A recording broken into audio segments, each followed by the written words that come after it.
राष्ट्र सर्वप्रथम, राष्ट्र सर्वप्रथम, राष्ट्र सर्वप्रथम, राष्ट्र सर्वप्रथम। राष्ट्र सर्वप्रथम की बात कार्यक्रम में आप सभी राष्ट्रवासियों का हार्दिक स्वागत है। कांग्रेस ने बुधवार 6 दिसंबर को नई दिल्ली में अगली भारतीय राष्ट्रीय विकासात्मक समावेशी गठबंधन भागीदारी की बैठक बुलाई है। पार्टी प्रमुख मल्लिकार्जुन खड़गे ने भारतीय राष्ट्रीय कांग्रेस, द्रविड़ मुनेत्र कड़गम और तृणमूल कांग्रेस सहित गठबंधन सहयोगियों को फोन किया और उन्हें बैठक के बारे में जानकारी दी।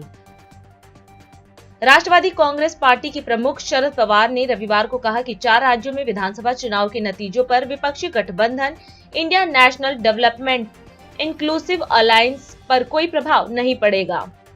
मुख्यमंत्री योगी ने 242 युवाओं को दिया नियुक्ति पत्र, बोले अधिकार से अधिक कर्तव्य महत्वपूर्ण है। दिल्ली ग्रामोदय अभियान के तहत 800 करोड़ से मॉडल बनेंगे शहरीकृत गांव, उपराज्यपाल ने ज्योति गांव से शुरू की मुहिम।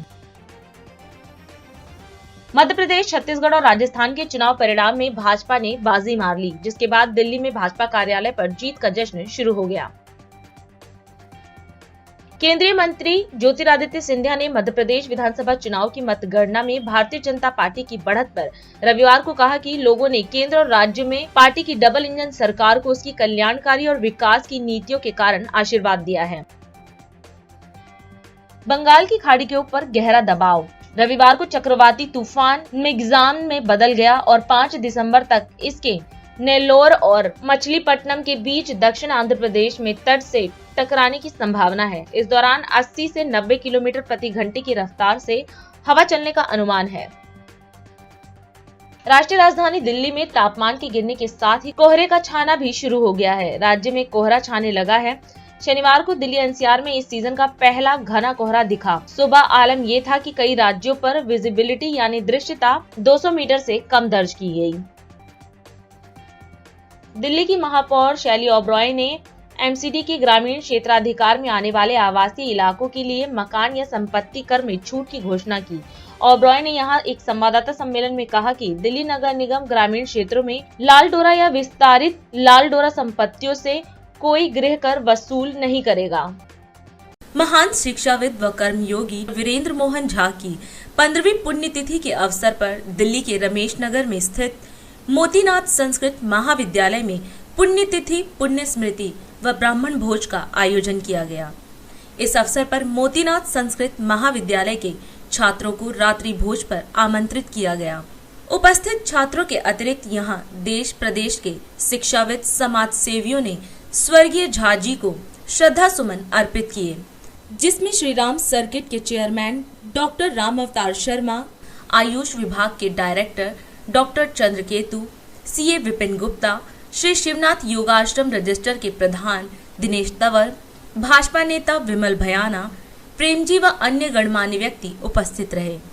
स्वर्गीय झा जी के सुपुत्र, वरिष्ठ संपादक व all India small and medium newspaper federation के दिल्ली प्रदेश अध्यक्ष ललित सुमन ने सभी उपस्थित प्रबुद्धजनों का धन्यवाद ज्ञापन किया और स्वर्गीय वीरेंद्र मोहन झा जी के जीवन को गीता में बताए गए कर्मयोग का एक उत्तम उदाहरण बताया, जिससे सभी प्रेरणा प्राप्त कर सकते हैं।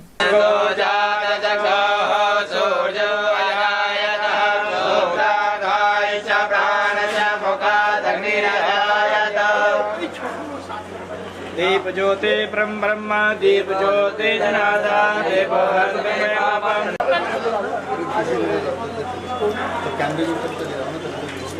हरि ओम।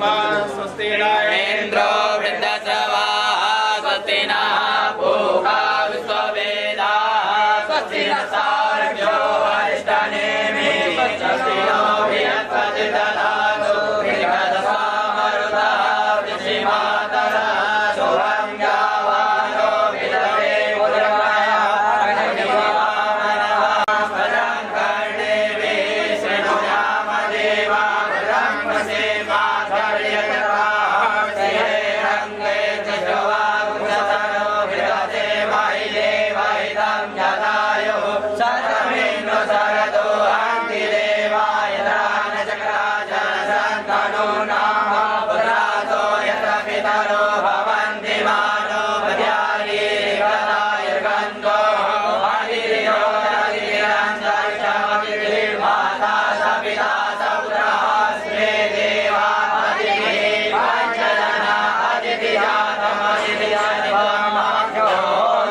शान्तिरन्तरिक्षगुं शान्तिः पृथिवी शान्तिरापः शान्तिरोगदयः शान्तिः वनस्पतयः शान्तिर्विश्वे देवाः शान्तिर्ब्रह्म शान्तिः सर्वगुं शान्तिः शान्तिरेव शान्तिः स्वाहा शान्तिः यतो यतः समेयसे ततो नो अभयं कुरु सन्नः कुरु प्रजाभ्यो भयं न पशुभ्यः हरि ओम् नानासुगन्धपुष्पाणि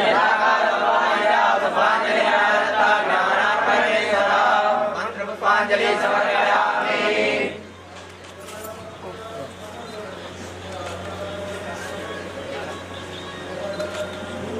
आइए आइए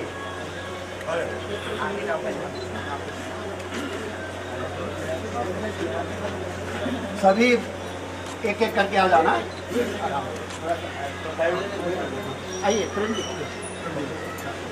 कोई छूटे नहीं ना उधर विमल भाई।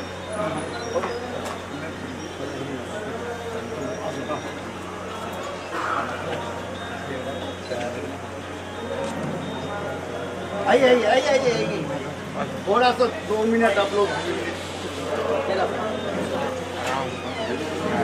बेटा उधर से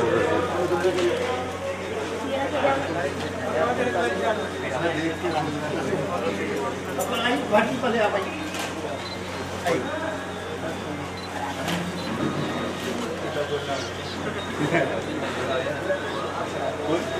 आइए आओ देश के भावी भविष्य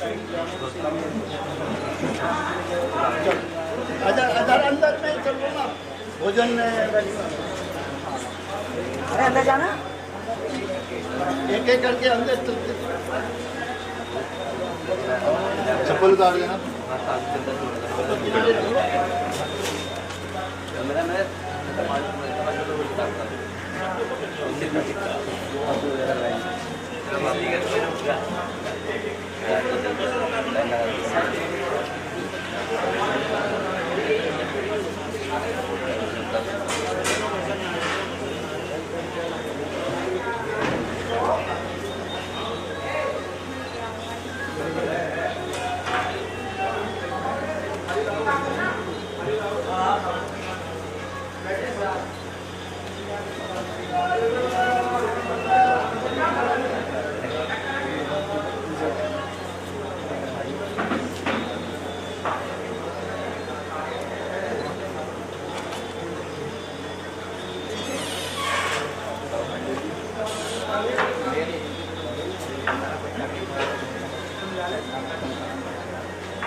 राष्ट्रपति द्रौपदी मुर्मू ने अंतर्राष्ट्रीय दिव्यांगजन वर्ष के अवसर पर दिव्यांगजनों के सशक्तिकरण के लिए वर्ष 2023 के राष्ट्रीय पुरस्कार प्रदान किए। इस अवसर पर अपने संबोधन में राष्ट्रपति ने कहा कि दिव्यांगों के सशक्तिकरण के लिए राष्ट्रीय पुरस्कार एक सराहनीय माध्यम है, क्योंकि व्यक्तिगत और संस्थागत कार्यों को मान्यता देने से सभी प्रोत्साहित होते हैं। उन्होंने कहा कि विभिन्न क्षेत्रों में उपलब्धियां हासिल करने वाले दिव्यांगजनों को अपनी क्षमता के अनुसार अन्य दिव्यांगजनों की सहायता करनी चाहिए।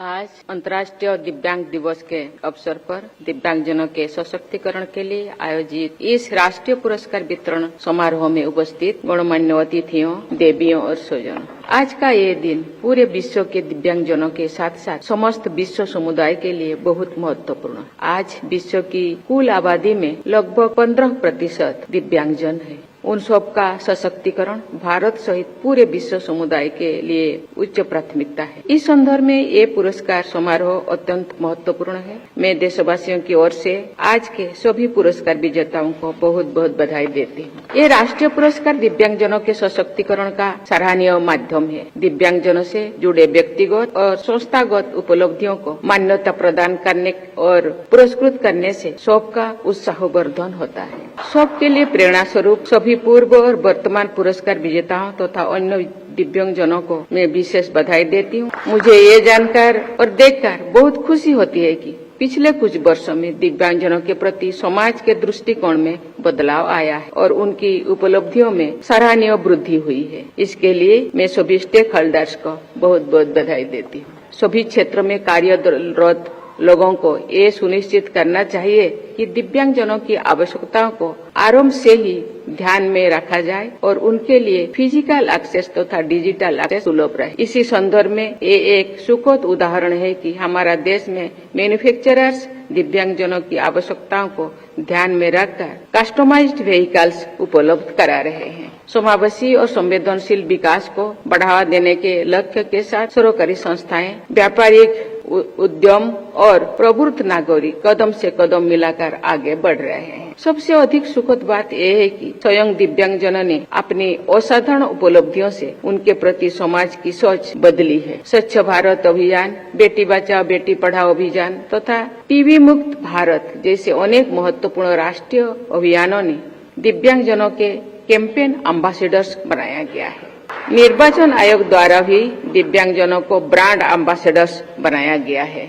जैसा कि हम सभी जानते हैं, विश्व समुदाय सस्टेनेबल डेवलपमेंट गोल्स 2030 के लिए प्रतिबद्ध है। भारत ने इनमें से कई लक्ष्यों को प्राप्त करने में सराहनीय गति से कार्य किए हैं। गरीबी को दूर करने, स्वास्थ्य और कल्याण, अच्छी शिक्षा, जेंडर इक्वालिटी, स्वच्छता एवं पेयजल आदि से जुड़े सस्टेनेबल डेवलपमेंट गोल्स को प्राप्त करने में दिव्यांगजनों के सशक्तिकरण को विशेष बल मिलता है। मुझे इस बात की प्रसन्नता है कि हमारे देश ने इन लक्ष्यों को उच्च प्राथमिकता दी और उन लक्ष्यों को प्राप्त करने की दिशा में निरंतर आगे बढ़ रहा है। ऐसे प्रयासों से इंक्लूसिव इकोसिस्टम का निर्माण होता है तथा दिव्यांगजन सहित विशेष सहायता योग्य सभी वर्गों को अपने अवसर और अधिकार प्राप्त होते हैं। शायद इसलिए इस वर्ष के अंतर्राष्ट्रीय दिव्यांगजन दिवस की थीम है united in action to rescue and achieve the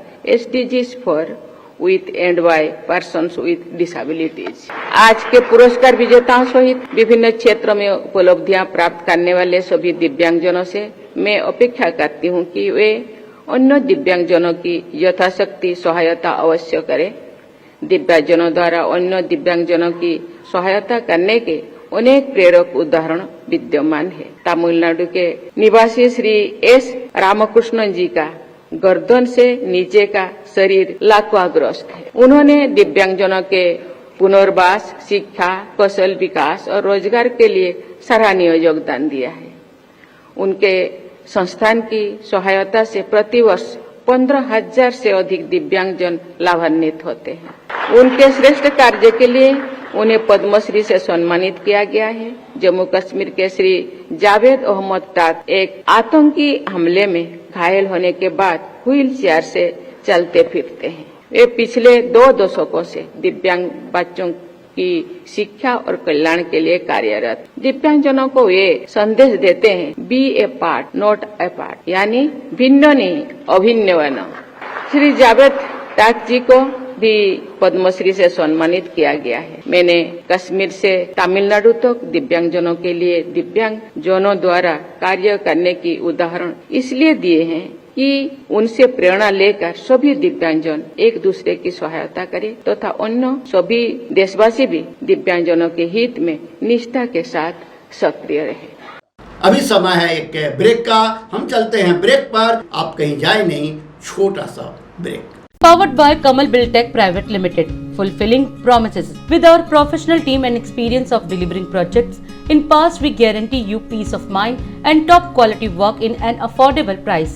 और अधिक खबरों के लिए आप हमारे YouTube चैनल दैनिक इंडिया दर्पण को अभी सब्सक्राइब करें और नोटिफिकेशन के लिए बेल आइकन को प्रेस करना ना भूलें। राष्ट्र सर्वप्रथम की बात कार्यक्रम में ब्रेक के बाद एक बार फिर आप सभी राष्ट्रवासियों का स्वागत है। लखनऊ में विश्व दिव्यांग दिवस के अवसर पर राज्य स्तरीय पुरस्कार व कृत्रिम अंग व सहायक उपकरण वितरण कार्यक्रम का आयोजन किया गया। इस अवसर पर मुख्यमंत्री योगी आदित्यनाथ भी मौजूद रहे। कार्यक्रम में दिव्यांग छात्र छात्राओं को राज्य स्तरीय पुरस्कार दिया गया। दिव्यांग सशक्तिकरण क्षेत्र में काम करने वाले लोगों को भी सम्मानित किया गया।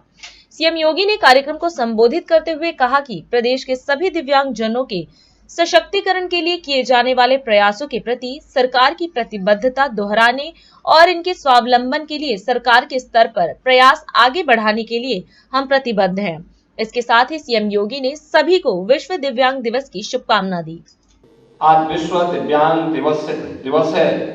इस अवसर पर प्रदेश के सभी दिव्यांगजनों के सशक्तिकरण के लिए, उनके स्वावलंबन के लिए किए जाने वाले प्रयासों के प्रति सरकार की प्रतिबद्धता दोहराने और उनके स्वावलंबन के लिए सरकार के स्तर पर प्रयास आगे बढ़ाने की दिशा से हम सब यहाँ पर एकत्र हुए हैं।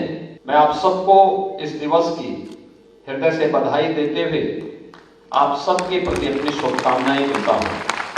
हम सब जानते हैं कि देश के यशस्वी प्रधानमंत्री आदरणीय श्री नरेंद्र मोदी जी ने दुनिया भर के दिव्यांग जनों को आत्मनिर्भर और स्वावलंबन की ओर अग्रसर करने के लिए विकलांग से उन्हें एक नया शब्द दिव्यांग दिया। यह जो शब्द है अपने आप में एक सम्मान है। हमारा दृष्टिकोण दिव्यांग जनों के प्रति किन्हीं कारणों से अगर कोई व्यक्ति शारीरिक या मानसिक अपरिपक्वता की स्थिति में है, उन स्थितियों में उनके प्रति सहानुभूतिपूर्वक पूर्ण होना चाहिए और उसी सहानुभूतिपूर्ण व्यवस्था को आगे बढ़ाने के लिए उन्होंने नाम के उच्चारण के साथ इस व्यवस्था को जोड़ करके दिव्यांग को, विकलांग को दिव्यांग शब्द कह करके उनके प्रति सम्मान और समाज की सहानुभूति व्यक्त करने का एक माध्यम बनाया। आज मुझे प्रसन्नता है कि हम लोग विश्व दिव्यांग दिवस के अवसर पर राज्य स्तरीय पुरस्कार वितरण कार्यक्रम के साथ जहां यहां पर एकत्र हुए हैं, वहीं यहां पर राज्य स्तरीय पुरस्कार वितरण सम्मान समारोह जो विभिन्न महानुभावों को, स्वैच्छिक संगठनों को आज यहां पर प्राप्त हुए हैं, उन सबको भी मैं इस अवसर पर हृदय से बधाई देता हूं, अपनी शुभकामनाएं देता हूं। जो लोग अपने परिवार के माध्यम से ही उपेक्षित हो जाते हैं, जिनके प्रति कभी कभी समाज का दृष्टिकोण भी हमें उपेक्षात्मक दिखता है, अगर कोई व्यक्ति और कोई संस्था या कोई संगठन निस्वार्थ भाव के साथ उनके उत्थान के लिए, उनके स्वावलंबन के लिए कार्य कर रहा है, और सचमुच अभिनंदनीय है। और राज्य पुरस्कार वितरण के आज के इस कार्यक्रम में ऐसे लोगों को सम्मानित किया गया है। मैं इस अवसर पर उन सबको हृदय से बधाई देता हूं, अपनी शुभकामनाएं देता हूं। मेरा मानना है कि सरकार के सहायता को अगर समाज के माध्यम से या प्रशासन के माध्यम से दिव्यांग जनों तक समयबद्ध तरीके से पहुंचा दिया जाए तो वह प्रतिभा से भरपूर है, वह स्वयं ही समाज का मार्गदर्शन कर सकता है, ये सामर्थ्य उसके अंदर है। लेकिन समय पर इन कदमों को आगे बढ़ाने की दिशा में प्रयास किए जाने की आवश्यकता है। उन प्रयासों को अगर हम आगे बढ़ाते हैं तो उसके सार्थक परिणाम भी हम सबके सामने आएंगे। भाइयों बहनों, हम सब जानते हैं कि प्रधानमंत्री मोदी जी ने 2016 में दिव्यांगजन अधिकार अधिनियम देश में लागू किया था और इस कड़ी में राज्य सरकार द्वारा भी अधिनियम को पूर्ण रूप से अंगीकृत करते हुए प्रत्येक स्तर पर इस कार्रवाई को आगे बढ़ाते हुए एक वैधानिक व्यवस्था भी इसके लिए दी है।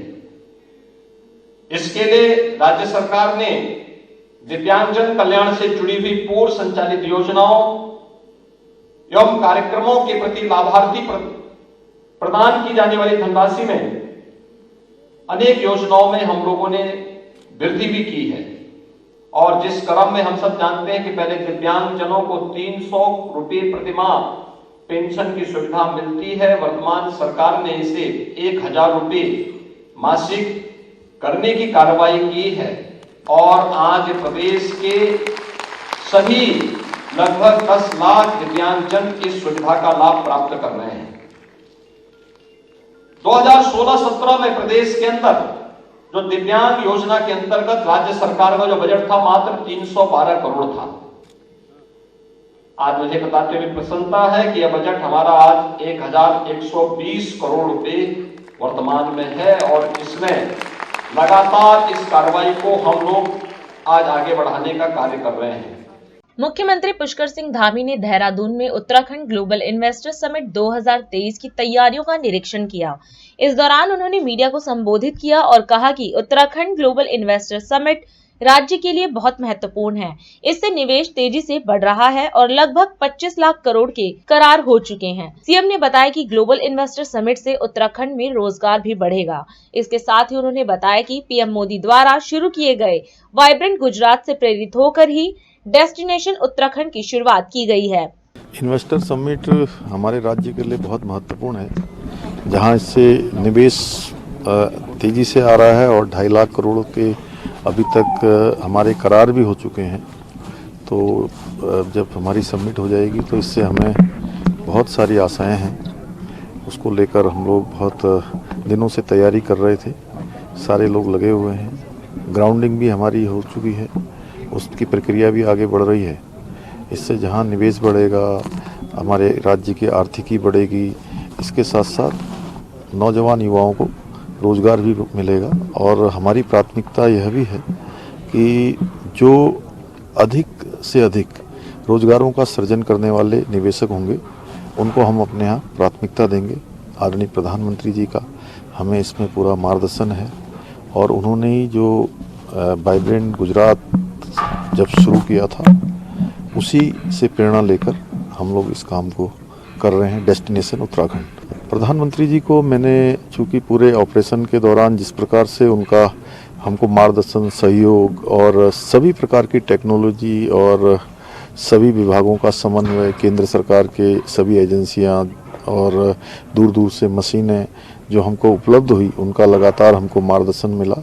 मैंने उनका धन्यवाद किया और साथ में destination Uttarakhand investor global summit में उनको आमंत्रित किया। इसके अतिरिक्त जो हमारे बहुत सारे यहाँ के प्रोजेक्ट हैं, जिसमें नैनीसैनी हवाई अड्डे का जल्दी से जल्दी वहाँ हवाई सेवा शुरू करना, देहरादून पंतनगर का एयरपोर्ट को अंतर्राष्ट्रीय स्तर का एयरपोर्ट बनाना, चिन्यालीसौड़ को सेना को देना, चिन्यालीसौड़ हवाई पट्टी को, जो हमारे यहाँ की विद्युत परियोजनाएं जिन पर कोई ऑब्जेक्शन नहीं है, उन परियोजनाओं को हमको अनुमति देना, देहरादून में सौंग डैम जल्दी से जल्दी स्वीकृत करने के लिए उसकी धनराशि आवंटित करने के लिए मैंने अनुरोध किया है। साथ में जो मानसखंड मंदिर माला परियोजना है उसका मास्टर प्लान, जिस पर माननीय प्रधानमंत्री जी ने गुंजी के मास्टर प्लान की बात की है, गढ़वाल कुमाऊं कनेक्टिविटी के लिए उन्होंने कहा है, उन सभी पर मैंने अनुरोध किया है कि जल्दी से जल्दी हमको जो है इस प्लान की भी स्वीकृति दें। भारत सरकार के स्तर पर कुछ रोडों का चौड़ीकरण होना है, उनको राष्ट्रीय राजमार्ग के रूप में उनका नामांकित होना है, उनका परिवर्तन होना है, उन सभी पर मैंने उनसे अनुरोध किया है।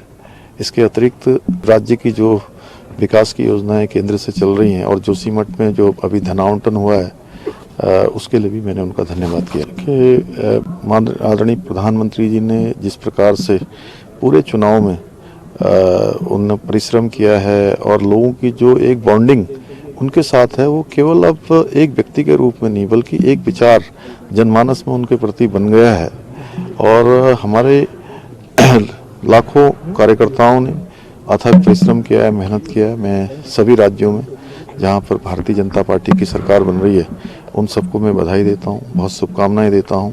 ये उनके अथक परिश्रम मेहनत की जीत है, वहाँ के राज्यों की कड़ी मेहनत है, केंद्र का पूरा नेतृत्व है, उन सभी ने जो है अपना परिश्रम किया है, उसी का परिणाम है। और लोग डबल इंजन की सरकार चाहते हैं, जो चूंकि डबल इंजन के फायदे, डबल इंजन के कारण से होने वाला विकास आज पूरे भारत के लोग देख रहे हैं, इसलिए सबने ज़्यादातर अधिकांश राज्यों ने डबल इंजन को अपनाया है और आदरणीय प्रधानमंत्री जी के नेतृत्व को स्वीकार किया है। ये सेमीफाइनल था और इससे एक बात सिद्ध हो गई कि लोकसभा का 2024 का जो चुनाव है, भारतीय जनता पार्टी 3/4 बहुमत से जीतने जा रही है। हैदराबाद के गांधी भवन में तेलंगाना पीसीसी अध्यक्ष रेवंत रेड्डी ने एक प्रेस वार्ता को संबोधित किया। इस दौरान उन्होंने तेलंगाना में जीत पर खुशी व्यक्त करते हुए पार्टी के वरिष्ठ पदाधिकारियों, पार्टी नेताओं, कार्यकर्ताओं व जनता का आभार व्यक्त किया। बहुत खुशी की बात है, 4 करोड़ जनता हमारे नेता श्रीमती सोनिया गांधी जी, श्री मल्लिकार्जुन खड़गे जी और इस देश युवता को आदर्श के नेता राहुल गांधी जी कन्याकुमारी से लेकर कश्मीर तक 4000 किलोमीटर पैदल चलते चलते तेलंगाना को आए। 21 दिन कुछ कम 400 किलोमीटर तेलंगाना में पदयात्रा किया। हमको बहुत भरोसा उम्मीद देकर आगे कांग्रेस पार्टी को रणनीति तय करके राजनीति में कांग्रेस को जिताने के लिए बहुत कुछ मदद दिए, इंस्पिरेशन दिए और प्रियंका जी इलेक्शन कैंपेनिंग में बहुत सारे मीटिंग में पार्टिसिपेट किए। ये सब हमारे हाईकमांड को on behalf of Telangana Congress party and my in charge Manikrao Thackeray के तरफ से मैं धन्यवाद देना चाहता हूं पार्टी हाईकमांड को। दूसरी बात, तेलंगाना के जनता जब जरूरत है तब सही तरीका से सही जवाब देने के लिए हमेशा हाजिर रहते। इस बार तेलंगाना में कांग्रेस सरकार बना देके यहाँ के जो शहीद हुए युवता उनके विचारधारा को आगे ले जाने के लिए हमको संपूर्ण हम इंस्पिरेशन लिए। वो हम जो भी वादा किए, जो शहीद होकर उन लोग जो देश के लिए क्या किए, वो पूरा आगे हम लेकर जाएंगे। एक अच्छी सरकार बना के देश में एक आदर्श सरकार बनाने के लिए हमेशा हम लोग कोशिश करेंगे। अच्छा काम के लिए हमेशा कांग्रेस पार्टी हाजिर रहेंगे। सोनिया जी, मल्लिकार्जुन जी नेतृत्व में एक अच्छा सरकार बना के तेलंगाना स्टेट को हम तरक्की करवा देंगे। विधानसभा चुनाव परिणाम 2023 पर अपनी प्रतिक्रिया देते हुए केंद्रीय मंत्री नितिन गडकरी ने कहा कि मध्य प्रदेश, छत्तीसगढ़ और राजस्थान के लोगों ने प्रधानमंत्री नरेंद्र मोदी की नीतियों का समर्थन किया और भाजपा को वोट दिया है। उन्होंने इस ऐतिहासिक जीत के लिए प्रधानमंत्री मोदी, पार्टी अध्यक्ष जेपी नड्डा और विशेष रूप से पार्टी पदाधिकारियों और कार्यकर्ताओं को बधाई दी। देश की जनता ने जो अपना मूड इस चुनाव के द्वारा दिखाया, विशेष रूप से राजस्थान, मध्य प्रदेश और छत्तीसगढ़, जो तीनों राज्यों में बहुत अच्छी सफलता मिली है और एक प्रकार से जनता ने मोदी जी के नेतृत्व में हमारे सरकार ने जो नीतियां अपनाई थी उसका एक प्रकार से समर्थन देकर हमें सपोर्ट किया है। इस ऐतिहासिक विजय के लिए मैं प्रधानमंत्री मोदी जी का और हमारे अध्यक्ष का और विशेष रूप से अभिनंदन करता हूँ, धन्यवाद देता हूँ। और मध्य प्रदेश, छत्तीसगढ़ और राजस्थान के सभी पार्टी के पदाधिकारी और कार्यकर्ताओं को उनका भी अभिनंदन करता हूँ, बहुत बहुत धन्यवाद देता हूँ। और मेरा विश्वास है कि विकास की यात्रा में इन तीन राज्यों में डबल इंजन की सरकार आएगी, और तेजी से विकास होगा और जनता को इसके परिणाम देखेंगे। और अधिक खबरों के लिए आप हमारे YouTube चैनल दैनिक इंडिया दर्पण को अभी सब्सक्राइब करें और नोटिफिकेशन के लिए बेल आइकन को प्रेस करना ना भूलें। आज हम इस कार्यक्रम में आपसे विदा लेते हैं। आप अन्य खबरों के लिए बने रहे। राष्ट्र सर्वप्रथम, वंदे मातरम, जाग उठा है भारत। राष्ट्र सर्वप्रथम, राष्ट्र सर्वप्रथम, राष्ट्र सर्वप्रथम, राष्ट्र सर्वप्रथम।